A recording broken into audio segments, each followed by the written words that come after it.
우리 함께 찬송가 212장 찬양 드리겠습니다. 212장입니다.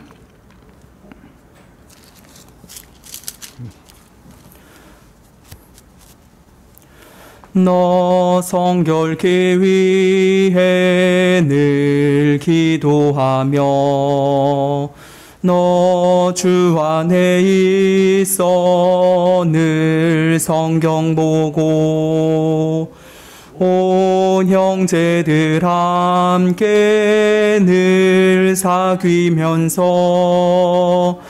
일하기 전마다 너 기도하라. 너 성결케 위해 내 머리 숙여 저 은밀히 계신 내 주께 빌라. 주 사귀어 살면 주 닮으리니 널 보는 이마다 주 생각하리. 너 성결케 위해 주 따라가고 일 다급하여도 당황치 말고 참 즐거울 때나 또 슬플 때나 너 주님만 믿고 늘 따라가라. 너 성결케 위해 늘 안심하며 내 소원을 주께 다 맡기어라. 너 성령을 받아 주 섬겨 살면 저 천국에 가서 더 잘 섬기리. 함께 묵도하심으로 수요 기도회를 시작하겠습니다.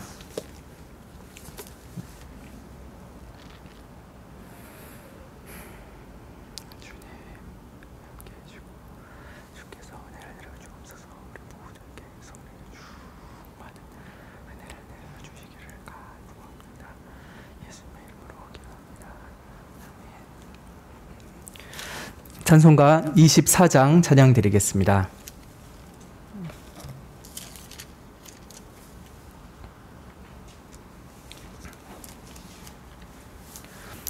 (24장입니다)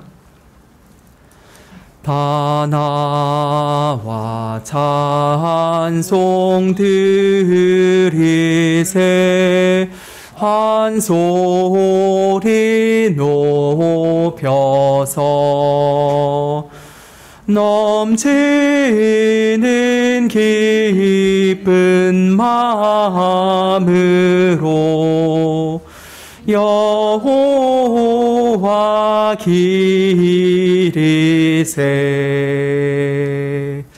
그 보좌 앞에 엎드려 한없는 감사와 무궁한 찬송 드려서 구세주 기리세. 참되고 높은 하나님 만왕의 왕께서 저 깊은 물과 높은 산 다 다스리시네.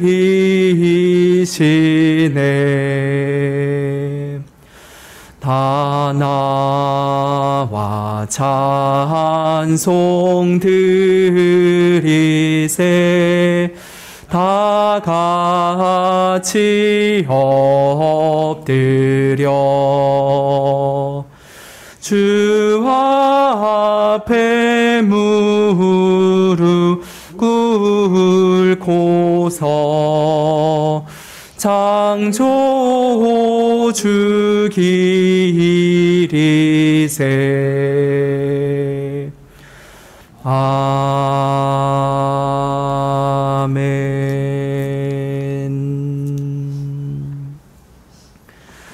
예, 찬송가 240장 한 장 더 찬양 드리겠습니다.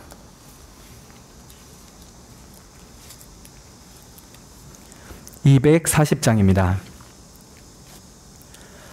참 사람 되신 말씀 하늘의 지혜요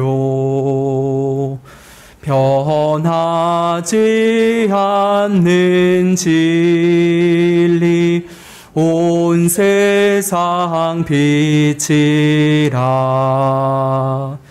그 말씀 성경에서 영원히 빛이여 내 길에 등불 되니 늘 찬송하리라. 주께서 세운 교회 이 말씀 받아서 이 귀한 빛을 비춰 온 세상 밝힌다. 귀중한 성경 말씀 흠보다 귀하고 주님의 귀한 모습 잘 그려놓았다.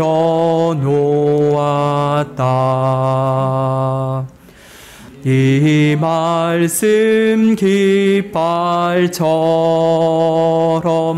드높이 날리니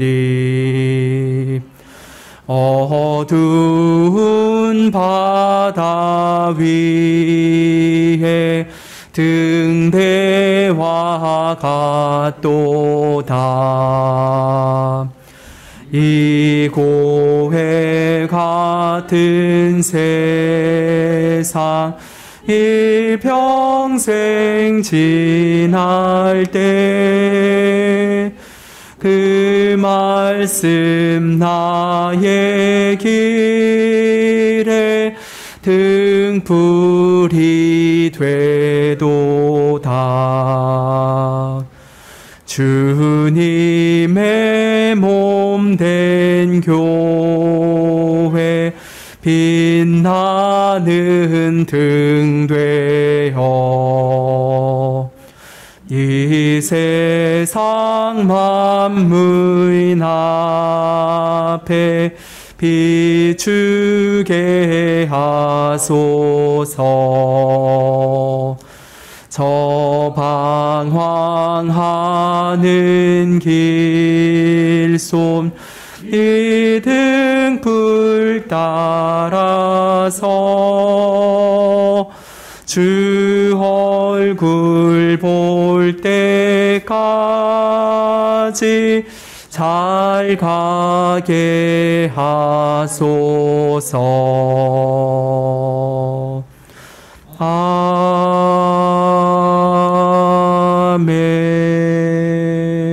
아멘. 네, 함께 기도드리겠습니다. 하나님, 폭우에 이어서 폭염에 우리의 몸이 지치고 또 마음까지도 녹아내리는 듯합니다. 그러나 이 시간 주 앞에 나와 우리의 영혼을 시원케 하는 은혜를 구합니다. 하나님께서 참 진리의 말씀 깨닫는 은혜를 주시사 우리의 마음을 시원케 하여 주시옵고, 또 우리가 도저히 어찌할 수 없는 여러 어려운 환난들을 주 앞에 내려놓고 기도할 때 그런 것들을 주의 특별한 은혜 가운데 해결하여 주시는 은혜를 맛보기를 원합니다. 우리가 하나님께 참 많은 은혜를 받으며 살아가면서도 이것이 모두 은혜인 줄을 모르고 다 하나님의 덕분인 줄을 모르며 주님께 전적으로 감사드리지도 못하고 모든 것을 주님께 의지하지도 못하는 우리들의 죄악을 이 시간 주님께 고백드리옵나이다. 하나님의 은혜로 사는 법을 배웠사오니 이제 그 은혜로만 살고 있음을 깨달아 알게 하시고, 하나님을 의심하거나 원망하거나 불평하지 않는 참 믿음을 주시기를 원합니다. 이러한 믿음이 우리에게 극히 드물어서 참 주님 앞에 몹쓸 말을 하고 해서는 안 될 생각들을 하며 살았던 죄악들을 주님께 용서를 구합니다. 주님, 부디 우리의 심령을 새롭게 하시사 하나님의 은혜로 우리의 마음을 새롭게 하여 주시옵소서. 정말 하나님의 전적인 은혜, 그 측량할 수 없는 큰 은혜로 하루하루를 살아가고 있음을 마음 깊이 깨달아 매 순간 감사하게 하옵소서, 매 순간 의지하게 하옵소서, 매 순간 주님만 붙들게 하여 주시기를 간구합나이다. 이 시간 주께서 우리에게 말씀을 깨닫게 하여 주시사 오늘도 주의 은혜로만 사는 이들임을 깊이 마음에 새기게 하여 주시고, 또 우리 마음속에 있는 간절한 소원들을 주님 앞에 아뢰며 기도하게 될 때에 주님께서 응답하여 주시기를 원합니다. 참 우리 자신을 위하여 기도하고 가족들을 위하여 기도하며 여러 성도들과 또 친지와 이웃들을 위하여서 기도드립니다.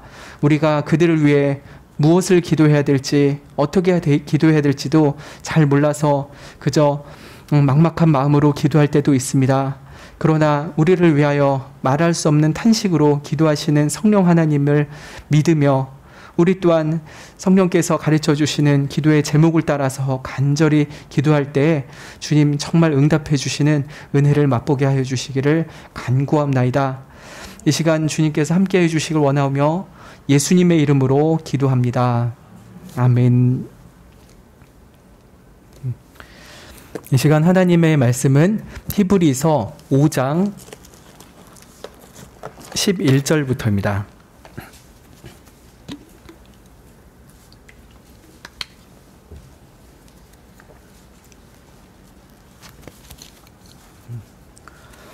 히브리서 5장 11절부터 6장 3절까지 교독하겠습니다. 5장 11절부터 6장 3절까지 교독하고 마지막 절은 함께 읽겠습니다. 멜기세덱에 관하여는 우리가 할 말이 많으나 너희의 듣는 것이 둔함으로 해석하기 어려우니라.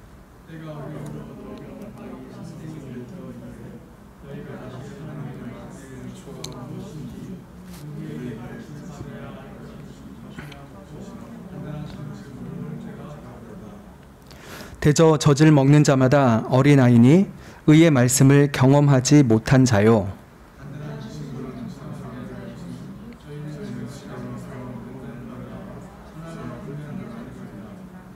이러므로 우리가 그리스도 도의 초보를 버리고 죽은 행실을 회개함과 하나님께 대한 신앙과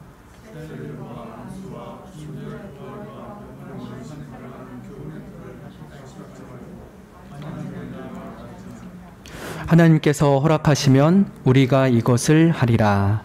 아멘. 히브리서는 유대인 출신의 그리스도인에게 보내는 편지입니다.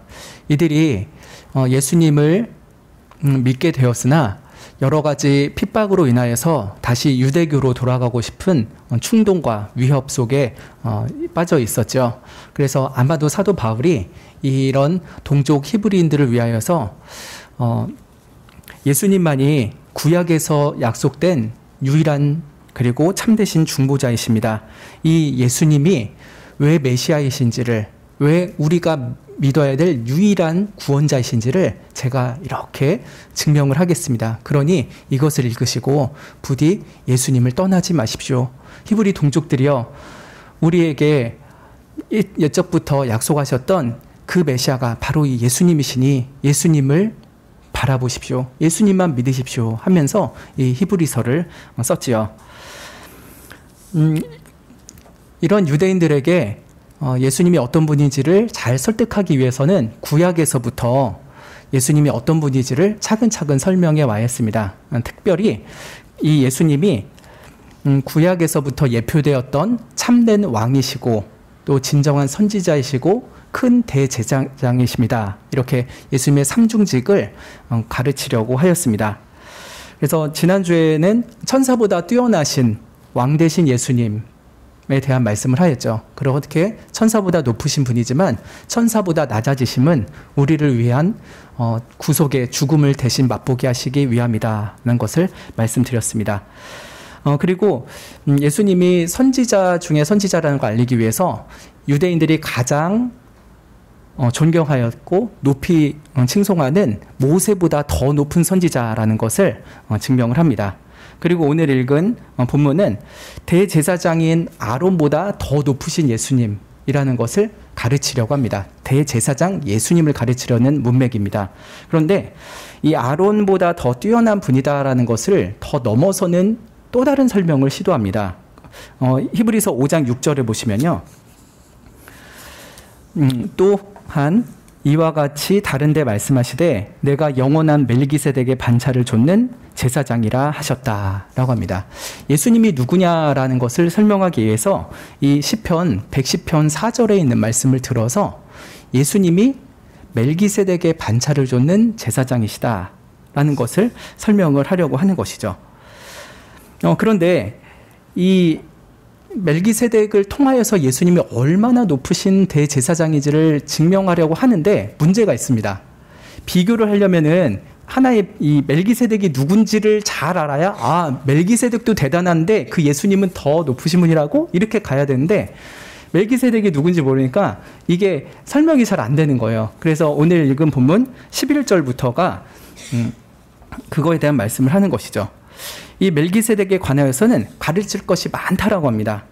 그런데 이 가르침을 받을 대부분의 이 유대인 독자들이 듣는 것이 둔하다고 해요. 이것은 귀가 먹었다 이런 얘기가 아니겠죠. 영적인 이해력이 심히 떨어진다라고 하는 것이었습니다. 그래서 많고 또 자세한 말로 멜기세덱을 설명하고 그거에 견주어서 예수님을 설명하고자 하는데 이 멜기세덱부터 모르니까 내가 지금 계속 설명하는 것이 곤란한 상황이다 라고 하는 것이죠. 참 좋은 교사입니다. 좋은 교사는 이 학생의 수준에 맞추어서 맞춤식 교육을 하잖아요. 사도 바울이 보니까 지금 멜기세덱 얘기에 막 쏟아도 이게 잘 못 알아들 것 같다라고 하면서 먼저 좀 다른 얘기를 하려고 합니다. 그래서 멜기세덱의 얘기를 잠깐 밀어놓고 유대인 성도들에게 영적 성장의 중요성에 대해서 권면을 합니다. 영적 성장, 이것이 바로 오늘 설교에서 중요한 주제입니다. 그럼 여러분께 묻겠습니다. 여러분 멜기세덱이 누군지 아십니까? 듣기가 둔함으로 이렇게 되는 게 우리네랑 비슷한 실정일 수도 있어요. 창세기 14장에서 멜기세덱이 성경에 처음으로 등장을 합니다. 아브라함이 그돌라오멜 왕의 연합 군대를 파하고 조카 롯을 구출해서 왔죠. 근데 떡과 포도주를 가지고 아브라함을 영접하는 한 왕이 있었습니다. 이 왕은 살렘의 왕인데 이 왕이 바로 멜기세덱이죠. 근데 특이하게도 왕이라고만 하고 끝나는 게 아니라요. 지극히 높으신 하나님의 제사장이라고 합니다. 왕이자 제사장의 직분을 겸하여 가지고 있는 이 멜기세덱이라는 왕을 아브라함이 만났죠. 그래서 아브라함이 그 멜기세덱에게 11조를 드립니다. 그리고 멜기세덱은 아브라함의 축복을 하고 또 하나님을 찬송하기도 하죠. 이것이 멜기세덱의 첫 등장이었습니다. 이렇게만 보면은 그런 일이 있었구나 하고 쓱 지나갈 만합니다. 근데 또 두 번째 성경에 멜기세덱이 등장하는 것이 시편 110편 4절입니다. 이 시편 110편은 다윗이 하나님께서 메시아를 왕으로 세우신다는 것을 처음으로 선포하게 되죠. 내가 내 원수로 발등상 되게 하기까지 너는 내 우편에 앉으라 라고 여호와께서 다윗이 왕이 나의 주라고 부르는 이에게 말합니다. 이것은 장차 오실 메시아에게 너를 왕으로 세우겠다라고 하는 하나님의 선포였죠. 1절에서는 왕직에 대한 선포를 하는데 4절에서는 이 제사장직에 대해서 선포를 합니다. 근데 메시아에게 너는 영원한 제사장이다 이런 식으로만 말하는 것이 아니었죠. 너는 멜기세덱의 반차를 쫓아 영원한 제사장이라 라고 말합니다. 멜기세덱을 굳이 언급하는 것은 굉장히 그 예수님의 대제사장직에 있어서 멜기세덱에 대한 이해가 중요하기 때문에 그러겠죠. 여러분 보통 대제사장은 어느 지파에서 나옵니까? 무슨 반차를 따릅니까? 아론이죠. 그런데 이 예수님은 아론의 계통을 따르지 않는 대제사장인 거예요. 멜기세덱의 반차를 멜기세덱의 계통을 따르는 왕이다, 제사장이다 라고 하니까 매우 특이한 것은 분명합니다. 그런데 그 의미가 정확히 무엇인지는 참 알기가 어렵습니다. 그리고 세 번째로 멜기세덱에 대해서 언급하고 있는 것이 오늘 읽은 이 히브리서입니다. 5장에도 멜기세덱에 대한 언급이 짧게 있지만요. 멜기세덱에 대한 자세한 설명은 히브리서 7장에 있습니다. 한번 보실까요? 뒤에 히브리서 7장 1절부터 3절인데요. 제가 읽어보겠습니다. 아까 사도 바울이 미루었던 멜기세덱에 대한 설명을 이 7장에서 하는 것입니다. 이 멜기세덱은 살렘 왕이요 지극히 높으신 하나님의 제사장이라. 여러 임금을 쳐서 죽이고 돌아오는 아브라함을 만나 복을 빈자라. 아브라함이 일체의 10분의 1을 그에게 나눠주니라. 그 이름을 번역한 즉 첫째 의의 왕이요 또 살렘 왕이니 곧 평강의 왕이요. 아비도 없고 어미도 없고 족보도 없고 시작한 날도 없고 생명의 끝도 없어 하나님의 아들과 방불하여 항상 제사장으로 있느니라. 1절과 2절은 어느 정도 이해가 되죠. 창세기 있던 말씀이 짧게 요약된 것입니다. 그런데 이 3절은 굉장히 난해합니다. 저는 그 중학교 때 여기 읽었을 때 되게 충격받았던 기억이 나요. 아비도 없고 어미도 없고 족보도 없다. 그러면은 자존하는 신이라는 말인가? 이런 생각을 할 법하죠. 또 시작한 날도 없고 생명의 끝도 없다니까 영원한 신적 존재인가? 그냥 사람이 아니었나? 이런 생각이 막 듭니다. 또 하나님의 아들과 같이 항상 제사장으로 있다면 예수님 외에 또 다른 제사장이 있다는 건가? 아니면 예수님과 멜기세덱이 동일 인물인가? 하는 것도 생각을 할 수 있겠죠. 왜냐하면 영원한 대제사장은 한 명이어야 되잖아요. 근데 하나님의 아들과 같이 영원한 대제사장이다. 그러면은 둘이 동시에 있을 수는 없으니까 이게 동일 인물이어야 되나? 이런 생각도 듭니다. 참 헷갈리는 말씀이 아닐 수가 없습니다. 이런 것에 대한 혼돈을 당시 유대인 성도들은 더 심하게 가지고 있었겠죠. 우리는 어느 정도 히브리서를 보면서 해석할 수 있지만 그 당시 사람들은 그래 히브리서를 이제 처음 들어보는 거니까 우리보다 더 불리한 위치에 있었을 것입니다. 근데 더 훨씬 유리한 위치에 있는 우리들조차도 이게 어려우니 그 당시 유대인들 성도에게는 참 알쏭달쏭한 말씀이 아닐 수가 없었을 것입니다. 그래서 사도 바울이 5장 12절에 계속 이런 말씀합니다. 때가 오래이므로 너희가 마땅히 선생이 되어야 할 터이다 라고 하죠. 이미 그들은 상당 기간 말씀을 배웠습니다. 그래서 이제는 가르침을 받는 학생의 위치에서 벗어나서 당연히 다른 사람을 가르칠 만한 성경 교사 정도는 돼야 될 시간이 지났다라고 하는 것이죠. 시간 자체가 영적 성장을 주는 건 아니지만 시간 속에서 영적 성장을 이룰 가능성은 상당히 높죠. 또 그래야만 하는 것이고요. 그런데 현실은 어떻습니까? 이 유대인 성도들은 하나님의 말씀의 초보가 무엇인지 다시 누구에겐가 가르침을 받아야 될 상태였습니다. 시간이 꽤 지났는데도요, 영적 성장이 멈췄거나 오히려 도태한 마음이 있는 것이죠. 그래서 이것을 비유하자면 젖이나 먹고 단단한 식물을 못 먹을 자가 되었다라고 사도 바울이 말합니다. 젖이나 먹는 것은 영악이라는 것이죠. 영적인 영아. 영아는 그 출생하고서 만 1세 이전에 아이들 영아라고 하죠. 그리고 그 이후에 젖대고서 한 만 6세 정도 되는 아이들을 유아라고 합니다. 근데 이 유대인 성도들은 영적인 영아에 해당하는 정도였습니다. 이들이 영적인 어린아이와 같아서 의의 말씀을 경험하지 못한 자라고 말합니다.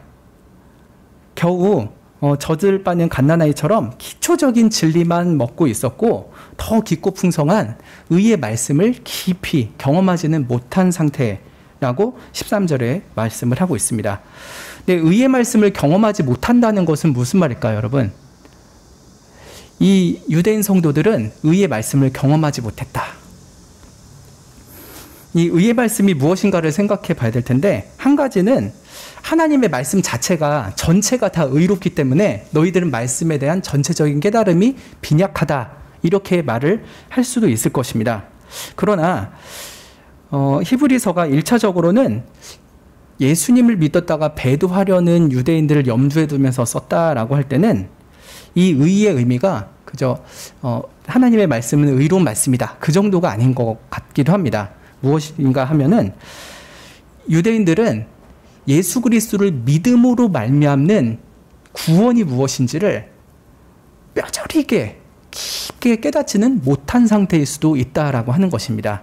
예수 그리스도를 믿음으로만 얻는 의를 잘 알지 못하니까 율법을 지켜서 의롭다함을 받아야 되는 거 아닌가 하는 유대교로 돌아가려고 하는 유혹에 이리 흔들 저리 흔들 하고 있는 것이죠. 의의 말씀, 즉 오직 행위로만이 아니라 믿음으로만 구원받는다는 그 참된 그리스도의 복음의 말씀을 굳게 붙잡지 못하고 그것을 온전히 경험하지 못한 상태라는 것을 말하는 것이 아닌가 싶습니다. 그래서 특별히 예수 그리스도의 유일한 구원자 되심, 오직 믿음으로만 구원받는 이신칭의의 교리를 온전히 경험하지 못한 자라고 해석하는 것이 더 문맥에 가깝지 않을까 싶습니다. 반면에 너희들이 이렇게 젖먹는 영적인 갓난아이와 같은데 장성한 자들은 단단한 식물을 먹는다라고 합니다. 영적으로 성숙한 자들은 단단한 식물을 먹는다라고 하죠. 이것은 더 어려운 성경 말씀, 좀 더 난해하고 더 많은 성경 지식이 있어야 깨달을 수 있는 그런 말씀들을 단단한 식물로 표현하고 있는 것이죠. 이것은 지각을 사용함으로 연단을 받아서 선악을 분별하는 자들의 것이라고 합니다. 성경 말씀은 그냥 몇 번 들어서 쏙쏙 이해되고 다 믿어지고 그러는 것은 아닙니다. 그래서 어렵습니다. 영적인 지각을 사용해서요, 많은 연습을 해야 됩니다. 이 말씀이 이런 말씀인가? 혹시 저런 해석은 아닌가? 하는 것을 많이 궁리하고 연구하고 무엇보다 하나님께 기도함으로써 그 말씀을 해석해 나가야 되는 것이죠. 근데 믿음이 성숙한 자들은 그렇게 영적 지각을 사용해서 많은 연습을 합니다. 말씀을 가지고 씨름을 하는 것이죠. 그러면서 선악을 분별해 나갑니다. 근데 여기서 말하는 선악은 또 무엇일까요? 그저 기독교 윤리적으로 선한 것이다, 악한 것이다 라고 생각하기에는 이 전체적인 문맥이랑 좀 안 맞아 떨어지는 것 같습니다. 오히려 이 선악을 분별한다라고 하는 것은 교리적인 차원에서, 즉 윤리적인 차원이라기보다는 교리적인 차원에서 무엇이 선한 참된 복음인가, 또 무엇이 악한 거짓 복음인가를 분별하는 것에 해당하지 않을까 생각을 할 수 있을 것입니다. 그래서 멜기세덱의 반차를 좇는 예수 그리스도를 유일한 구세주로 믿는 것은 선한 참된 복음이지만 그 예수 그리스도를 버리고 믿음에서 떨어져 나가고 다시 유대주의로 돌아가는 것은 악한 거짓 복음이다. 이런 것을 분별할 수 있는 능력이 있는 자가 바로 영적으로 성숙한 자이다라고 말하는 것이 아닐까 싶습니다. 오늘 읽은 히브리서 말씀을 통해서 우리 성도들의 인생에 있어서도 영적인 발달 과정이 있다는 것을 우리가 주목하면 좋겠습니다. 아이들도 성장 발달이라는 게 있잖아요. 처음에는 아이들은 씹을 치아도 없고 위장도 대장도 약하니까 모유나 분유 같은 액체를 먹습니다. 위장도 조금 해가지고 한 번에 많이 먹는 게 아니라 몇십 밀리씩 2시간에 걸쳐서 나눠서 먹습니다. 그리고서 조금씩 양을 늘리죠. 근데 계속 젖만 먹으면은 즉 그 유아기 상태에만 남아있으면 또 안 되죠. 영양소도 부족해서 그 다음 이유식 단계로 넘어가야만 합니다. 빠르면 4개월, 늦으면은 한 5개월 전후해가지고 이유식을 조금씩 시작하죠. 근데 이유식도요, 초기 이유식이 있고 후기 이유식이 있죠. 초기에는 거의 쌀 미음 같은 것 정도를 먹지만 후기에는 약간 건더기가 느껴지는 그런 것들로 해서 이유식을 먹입니다. 그래야 다음에 고형식을 먹을 수 있게끔 위장도 조금씩 단단해지죠. 이것처럼 아이들의 성장 발달 과정이 있는 것처럼 성도들에게도 성장 발달 과정이 있습니다. 이것을 무시하면은 큰 어려움에 빠질 수가 있습니다. 예를 들어서 영적인 갓난아이 같은 성도가 있다고 합시다. 우리 교회에 이제 온 지 한 달 된 성도가 있습니다. 혹은 어린 아이 자녀들이 있습니다. 이런 이들에게 성령님께서 깨닫게 하시는 은혜가 있다는 것을 너무 과도하게 밀어붙이면서 너무 어렵고 복잡하게 성경을 가르치면 오히려 이들은 체하고 질식할 수도 있습니다. 성경은 너무 어렵고 따분하고 재미가 없어. 나는 성경을 깨달을 사람이 아닌 것 같아. 그냥 목사님 말씀하시면은 그냥 예해야지 내가 그걸 이해하려 한다거나 그것을 곰곰이 씹으면서 과연 그러한가 이렇게 연습하고 영적으로 훈련해야 될 그런 거는 아닌 것 같아 라고 하면서 질려버릴 수가 있는 것이죠. 제가 은수 공부 관련해서 유튜브를 이렇게 몇 개 보는데 그런 얘기를 해요. 공부 정서를 깨뜨리지 마라.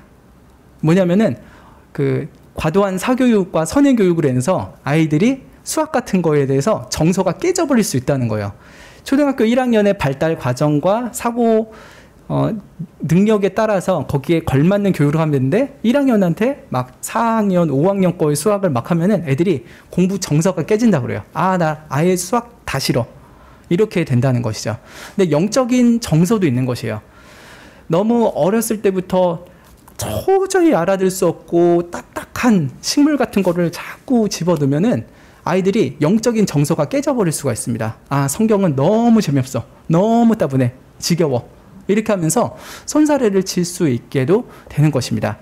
젖을 먹을 단계에는 젖을 줘야 됩니다. 그 발달 관계를 무시하고 젖을 먹어야 될 나이인데 단단한 식물을 막 먹이겠다 하면은 오히려 그 성도의 영적 성장을 해칠 수가 있게 되는 것이죠. 그래서 웨스트민스터 총대로 모였던 목사님들이 대유리 문답을 통해서 어른들을 위한 교리 교육을 했던 반면에 어린이들을 위해서는 소유리 문답을 따로 만들었던 것입니다. 굳이 목사님들이 따로 시간을 내고 따로 회의를 수십 번을 거듭해서 어린이들을 위한 문답을 따로 했던 것은 그 이유가 분명히 있는 것입니다. 젖을 먹여야 될 나이에는 젖을 먹이는 것이 합당합니다. 그러나 오늘 본문에서의 더 중요한 점은 무엇입니까?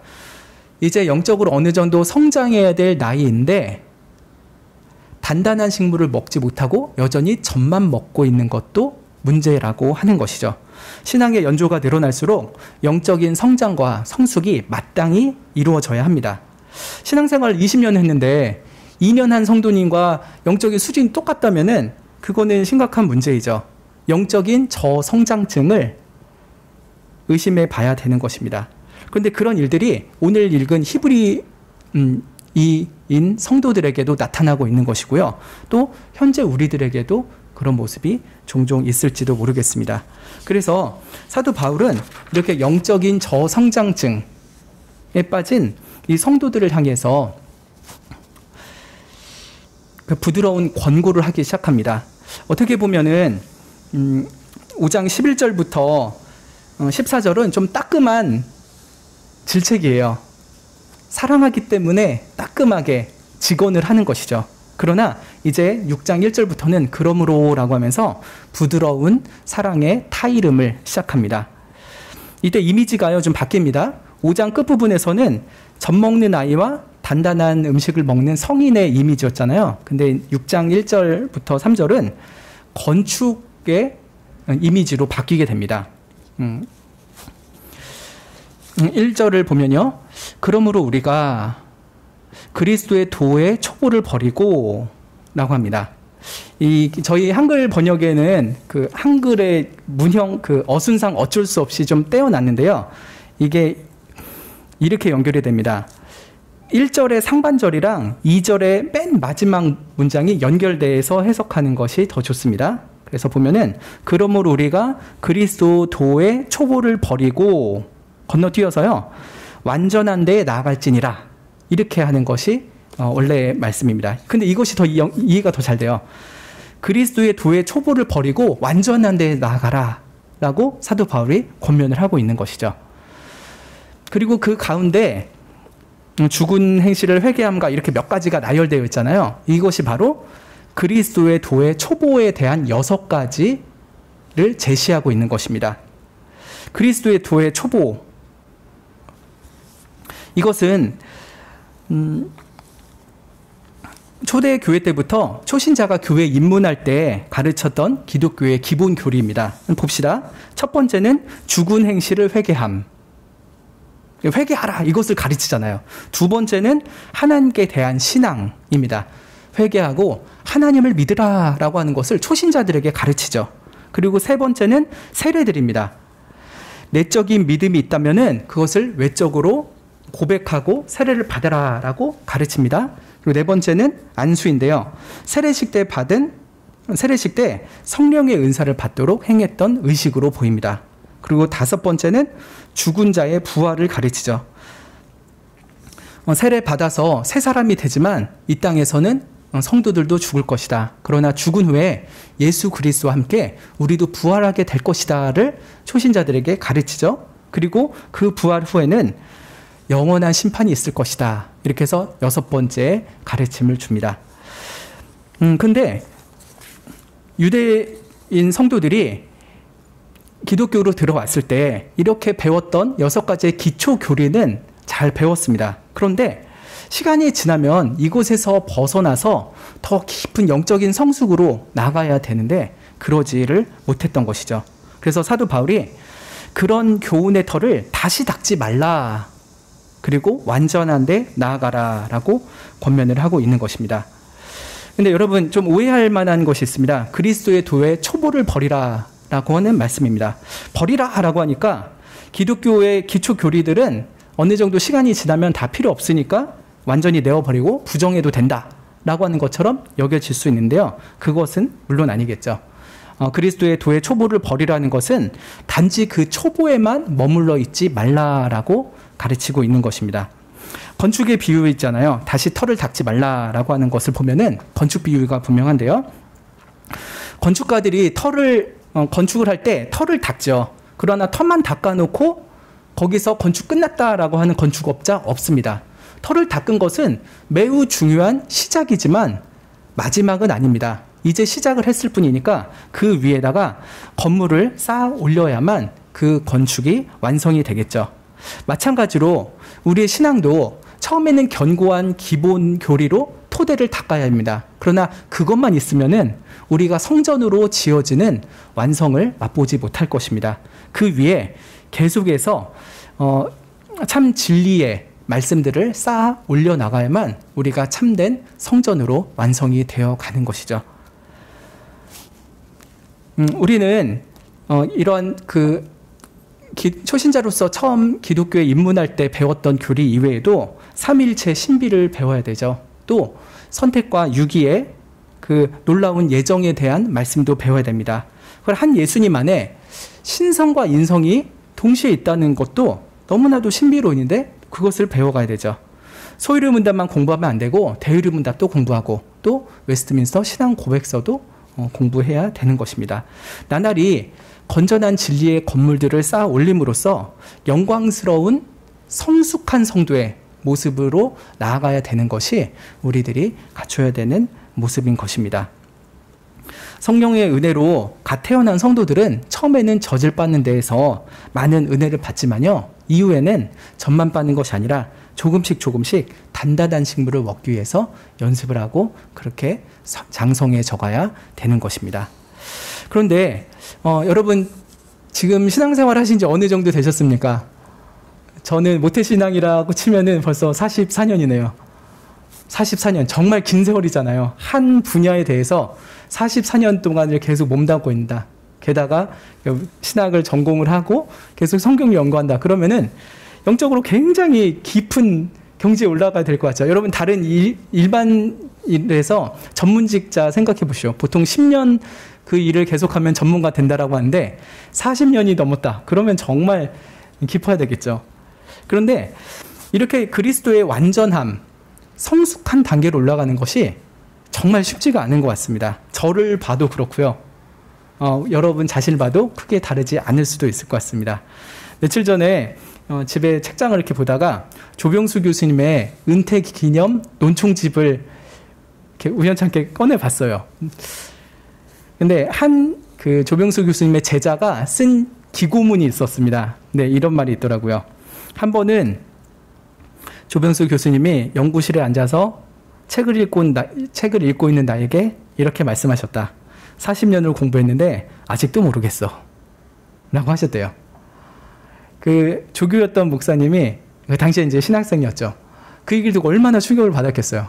저 조병수 교수님 거의 뭐 성경에 대해서 모르는 게 없는 것 같고 뭘 질문해도 다 해박하게 그리고 아주 깊게 설명해 주실 수 있는 분인 것 같은데 저분의 입에서 저런 말이 나오다니 40년을 공부했는데 아직도 모르겠어. 물론 조병수 교수님이 정말 아무것도 몰라서 아직도 너무나도 부족해서 그렇게 말씀하신 걸까요? 그러지 않을 것입니다. 참 대한민국에 있는 많은 성도들 중에 빼어난 그런 매우 뛰어난 신학자이실 텐데 그래도 완전한 성숙에 이르려는 갈망 때문에 자신의 부족함이 더 크게 보이고 있어서 그런 말씀을 하셨겠죠. 우리는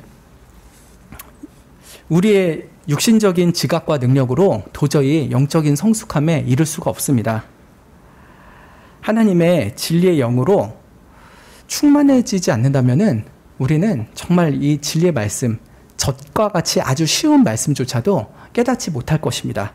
그런데 하나님께서 이 3절을 통해서 우리에게 위로하십니다. 뭐라고 합니까? 하나님이 허락하시면 우리가 이것을 하리라. 물론 사도 바울이 한 말이지만요. 사도 바울의 입을 통해서 하나님이 우리에게 하시는 말씀이죠. 내가 허락하면 너희들 영적인 성숙함에 이르게 된다라고 말씀을 하시는 것입니다. 우리는 우리의 능과 힘으로 도저히 할 수 없는 그것이지만 하나님께서 해주신다면은 해진다는 것을 믿었으면 좋겠습니다. 그거는 나에게는 너무 안 되는 일이야. 조병수 교수님도 안 되는데 내가 어떻게 하겠어 하면서 뒷걸음질 치는 것이 아니라요. 하나님이 허락하시면 완전한 데에 나갈 수 있다라는 믿음을 꼭 가지시면 좋겠습니다. 왜 하나님이 약속하시는데 안 믿으십니까?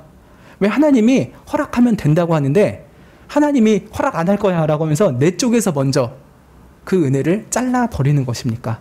그것이 아니라요. 정말 하나님께서 은혜를 주시면은 내가 말씀의 깊은 부분을 깨닫고 또 단단한 식물을 먹을 수 있고 완전한 데에 나갈 수 있게 하신다는 그 약속이 이루어짐을 붙잡으면 좋겠습니다. 물론 여기서의 완전함은 그 감리교에서 말하는 식의 완전 성화는 아닙니다. 우리가 이 땅 가운데 아무리 완전해진다 할지라도 저 천국에서의 완전함을 가질 수는 없을 것입니다. 그러나 완전한 데 나아갈지니라라는 것은 계속 그렇게 전진해 나가라라고 하는 것이거든요. 그래서 우리가 그 하나님께서 주시는 그 완전한 성숙을 위하여서 나아가기를 하나님 앞에 기대하면서 기도하면 좋겠습니다. 하나님, 10년 전에 저와 오늘의 제가 분명히 다르면 좋겠습니다. 그리고 10년 후에는 제가 훨씬 더 영적으로 성숙해지면 좋겠습니다. 하나님 허락해 주세요. 하나님 허락하시면 제가 더 영적인 성숙에 가까이 나아갈 수 있습니다. 더 높은 자리로 올라갈 수 있습니다. 라고 하면서 기도하게 되면 좋겠습니다. 네, 하나님이 허락하실 때까지 우리는 그냥 아무것도 안 하고 잠잠히 기다리면 되겠습니까? 그러지 않습니다. 우리가 하나님의 허락하심을 구하면서 나름대로 해야 될 일이 있습니다. 그것은 세 가지로 볼 수 있을 텐데요. 첫 번째로는 말씀을 배우라라고 하는 것입니다. 말씀을 깊게 배우는 것을 통해서 우리가 영적인 성숙함에 나아갈 수가 있습니다. 에베소서 4장 11절 말씀부터를 좀 찾아보면 좋겠습니다. 에베소서 4장 11절부터 14절까지인데요. 제가 읽어보겠습니다. 여기서 그가는 하늘을 올라가신 예수님입니다. 예수 그리스도께서 혹은 사도로, 혹은 선지자로, 혹은 복음 전환자로, 혹은 목사와 교사로 주셨으니 이는 성도를 온전케 하며 봉사의 일을 하게 하며 그리스도의 몸을 세우려 하심이라. 예수님께서 사도, 선지자, 그리고 목사와 교사를 세우셨습니다. 근데 그 목적은 성도를 온전케 하고 또 그리스도의 몸을 세우는 것이라고 했죠. 그럼 이 성도가 어떻게 온전해져 가느냐 했을 때 13절을 보시면요. 우리가 다 하나님의 아들을 믿는 것과 아는 일에 하나가 되어 온전한 사람을 이루어 그리스도의 장성한 분량이 충만한 데까지 이르리니 라고 합니다. 하나님께서 우리로 하여금 하나님의 아들을 믿게 하고 알게 하는 일에 사람을 들어서 일하십니다. 지금은 사도와 선지자는 없죠. 목사와 교사가 있습니다. 목사이자 교사이죠. 이 목사와 교사를 통하여서 하나님께서는 하나님의 백성들이 예수 그리스도를 믿게 하시고 예수 그리스도 깊이 알아가게 하신다라고 분명히 말씀을 하고 있습니다. 그래서 우리가 성경을 읽을 때 자의적으로 읽는 것이 아니라요. 하나님께서 세우신 말씀 사역자들의 가르침을 따라서 성경을 읽어야 될 것입니다. 그것을 통해서 우리가 그리스도의 장성한 분량에 충만한 데까지 이르게 하시는 것이 하나님의 방법입니다. 이 교회를 세워나가는 방법은 하나님께서 말씀 사역자를 사용하셔서 하는 것입니다. 그래서 우리는 말씀 사역자들을 통해서 말씀 배우는 것의 중요성을 매우 깊게 생각해야 될 것입니다. 지금 이 히브리 성도들에게도 하나님께서 어떻게 멜기세덱에 대한 진리를 가르치고 계신가요? 또 멜기세덱을 통해서 예수 그리스도에 대한 진리를 가르치고 계신가요? 바로 사도 바울이라는 말씀 사역자를 통해서이죠. 그저 우리가 진공 상태에서 기도만 한다고 영적인 성숙에 깊어지는 것이 아니라요. 하나님께서 세우신 참된 진리의 종들을 통해서 우리가 예수 그리스도를 알아가고 그리스도의 장성한 분량에 충만해져 가는 것입니다. 그래서 이 시간 우리가 꼭 알아야 될 것은 하나님께서 말씀 사역자로 세우신 이들을 위해서 반드시 기도해야 된다라고 하는 것입니다. 말씀 사역자들조차도 듣는 것이 둔하고 영적인 지각에 연단이 덜 되어서 진리를 분별하지 못한다면은 그 교회를 세울 수가 없겠죠.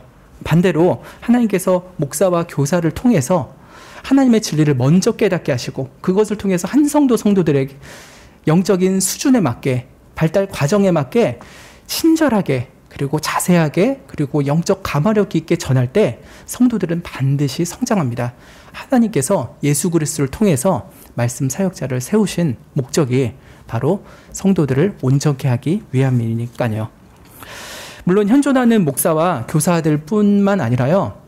돌아가신 목사들과 교사들 통해서도 우리는 많은 유익을 얻을 수 있습니다. 어거스틴이나 루터나 칼빈이나 이렇게 정말 하나님께서 세우신 정말 진리의 교사들을 통해서 우리는 하나님의 말씀의 깊이를 더 경험하게 될 것입니다. 뿐만 아니라 벨직 신앙 고백서나 하이델베르그 요리문답 또 도르트 신조, 웨스트민스터 신앙 고백서 등 정말 많은 목사님들이 함께 성령의 은혜를 구하면서 기도하면서 성경의 정수를 정리한 것들을 우리가 배움을 통해서 우리는 하나님과 예수 그리스도에 대한 참된 진리를 더 깊이 배워나가게 될 것입니다. 그래서 말씀을 사역자들로부터 배워야 됩니다. 그리고 사역자들 위해서 반드시 기도해야 됩니다. 두 번째로 우리가 할 것은요, 성경을 상고하라라고 하는 것입니다.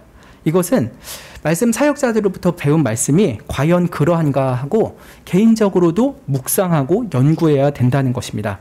베레아 성도들이 그랬죠. 베레아 성도들이 사도 바울한테 배웠잖아요. 그러면은 그냥 다 맞겠지. 맞는 말씀 하시겠지. 설마 사도 바울이 뭐 엄한 말씀 하시겠어? 하면서 그냥 아무 필터링도 없이 그냥 아무 생각도 없이 다 받아들일 것만 같지만 그러지 않았습니다.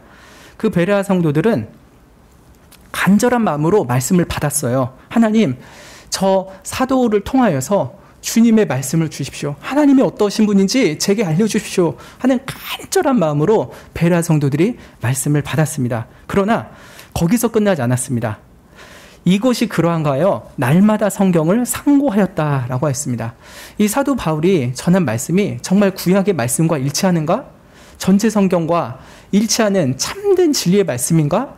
하는 것을 나름대로 깊이 연구해보고 또 질문해보고 고민해보고 하나님 앞에 기도하면서 몸부림을 쳤던 것이죠. 날마다 성경을 상고했습니다. 배우는 것에 지나서 자기 개인적으로도 말씀을 붙잡고 씨름을 한 것이었죠. 그래서 이 베레아에는 믿는 사람들이 많았다라고 했습니다. 옆 동네 데살로니가 성도들은요, 그러지 않았어요. 말씀을 듣지도 않고 사도 바울을 핍박하였죠. 개인적으로 성경을 상고하는 건 없었을 것입니다. 그러나 베레아 성도들 정말 간절한 마음으로 말씀을 받았고요. 또 개인적으로도 날마다 연구했습니다. 묵상했습니다. 그러니 그 가운데 믿는 사람이 많았고 심지어 헬라인의 귀부인과 남자들도 적지 않게 믿었다라고 하였습니다. 하나님께서 이 베레아 성도들을 그 히브리서 5장 14절에서 믿음의 장성한 자들인 것처럼 단단한 식물을 먹고 지각을 사용하여서 선악을 분별하는 그런 성도들로 성숙시켜 가신 것이었습니다. 우리가 주의 말씀을 개인적으로 읽고 또 연구하는 일이 참 쉽지가 않죠. 요새처럼 더운 날에는 더 늘어지고 피곤하고 그럴 것입니다. 그러나 우리가 주의 은혜를 구하면서 말씀을 개인적으로 묵상하는 시간을 다시금 정비하면 좋겠습니다. 예전에는 잘했는데 요새는 좀 내가 흐트러진 것 같다라고 하면은 다시금 개인적으로 언제 말씀을 묵상할지를 정하시고 그 시간을 지켜서 하나님 앞에 말씀을 배워나가게 되면 좋겠습니다. 그리고 마지막으로 세 번째는요, 성령을 구하라라고 하는 것입니다. 말씀 사역자로부터 말씀을 배우고요, 개인적으로 날마다 연구할지라도요, 성령께서 우리의 눈을 열어주시지 않으면은 성경은 여전히 닫혀있는 책, 봉인된 책일 것입니다. 그러나 우리가 말씀을 배우고 읽을 때마다 성령 하나님, 제 눈을 열어주십시오. 제 눈을 열어서 주의 법에 기이한 것을 보게 해주십시오. 라고 다윗처럼 우리는 기도해야 될 것입니다. 내 눈을 열어주세요. 내 눈이 너무 닫혀 있습니다. 제가 답답합니다. 이제 눈을 떠서 주의 법에 그 기이하고 신묘하고 아름다운 신비를 저로 보게 하시고 하나님을 경외케 하옵소서 라고 하는 마음으로 우리가 성령 하나님께 기도해야 될 것입니다. 물론 기도한다고 우리에게 감춰져 있는 모든 영적 신비가 다 펼쳐지지는 않을 것입니다. 그러나 적어도 기도하지 않을 때보다는 조금 더 그 주제에 대해서 더 깨닫게 될 것이고 더 확신을 갖게 될 것이고 더 믿음으로 그 말씀 붙잡고 살게 해 주실 것입니다. 믿음의 성숙은 우리가 말씀을 묵상하고 또 기도함으로써 이루어지지만 가장 근본적인 것은요, 하나님의 은혜의 선물이라고 하는 것을 잊지 않았으면 좋겠습니다. 그래서 이 6장 3절에서 하는 말씀이 뭐냐? 하나님께서 허락하시면이라고 하는 것입니다. 하나님께서 허락하시면 우리에게 그 은혜 반드시 주실 것입니다. 말씀을 깨닫게 하시고 그 말씀을 믿게 하시고 그 말씀을 믿음으로 담대하게 순종해 나가는 믿음의 장성한 자들로 우리를 반드시 변화시켜 주실 것입니다. 말씀을 마치겠습니다. 부디 하나님께서 우리에게 은혜를 허락하사 우리와 우리의 자녀들이 또 성가교회 많은 초신자들이 젖이 아니라 이제는 단단한 식물을 먹는 성숙한 성도들 되게 해주십시오. 기도하면 좋겠습니다.